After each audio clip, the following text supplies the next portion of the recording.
Boxing day taste MCG येथे होणारी ही match 26 December ते 30 डिसेंबरपर्यंत चालणार आहे। इंडिया आणि ऑस्ट्रेलियाची मागची मॅच खूप मजेशीर झाली।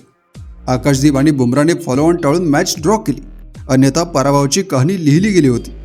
सध्या सिरीजमध्ये 1-1 अशी बरोबरी असली तरी गेल्या मॅचमध्ये टीममधील अनेक कमकुवत दुवे स्पष्टपणे दिसून आले। आता प्रश्न पडतो की प्लेइंग 11मध्ये बदल होणार का? यातच आता टीम इंडियाबद्दल काही नवीन अपडेट समोर आले आहेत। हे अपडेट जाणून घेण्याआधी तुम्ही जर आपल्या चॅनलवर नवीन असाल तर आत्ताच आपला चॅनल सबस्क्राईब करा आणि आपल्या मराठी भावाला सपोर्ट करा। तर पहिली अपडेट, रोहित शर्माची दुखापत। रोहित शर्मा नेटमध्ये बॅटिंग करताना जखमी झाल्याची बातमी आहे। तो आईस पॅक घेऊन आराम करताना दिसला। आता प्रश्न असा पडतो की रोहित जर बाहेर झाला तर त्याच्या जागी कोण खेळणार? रोहित शर्मा खेळला नाही तर सरफराज खानला टीममध्ये स्थान मिळू शकते। रोहित 6व्या नंबरवर खेळतो आणि सरफराज सुद्धा त्या जागेवर खेळू शकतो, त्यामुळे तो एक परिपूर्ण बदल असेल। सरफराज सुद्धा रोहितला म्हणत असेल, रोहित भाऊ थोडी विश्रांती घ्या, म्हणजे मला खेळण्याची संधी मिळेल।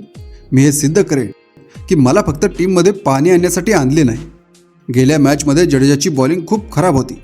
ट्रॅव्हिस हेड, उस्मान ख्वाजा आणि ॲलेक्स कॅरी यांच्यासारख्या खतरनाक बॅट्समनने जडेजाला चांगलेच धुतले। ऑस्ट्रेलियाच्या डावखुऱ्या बॅटिंगसमोर वॉशिंग्टन सुंदर हा एक चांगला पर्याय असू शकतो। सुंदर चेंडू फिरवून ट्रॅव्हिस हेडसारख्या बॅट्समनना अडचणीत आणू शकतो। असे झाल्यास जडेजाला विश्रांती मिळणार हे निश्चित आहे। हे बदल झाल्यास टीम इंडियाची संभाव्य प्लेइंग 11 अशी दिसू शकते।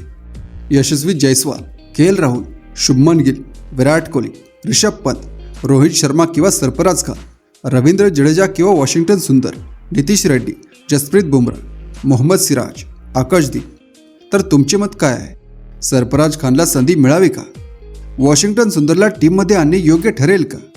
की आणखी काही बदल करावे? तुमची प्लेइंग 11 आम्हाला कमेंट सेक्शनमध्ये सांगा।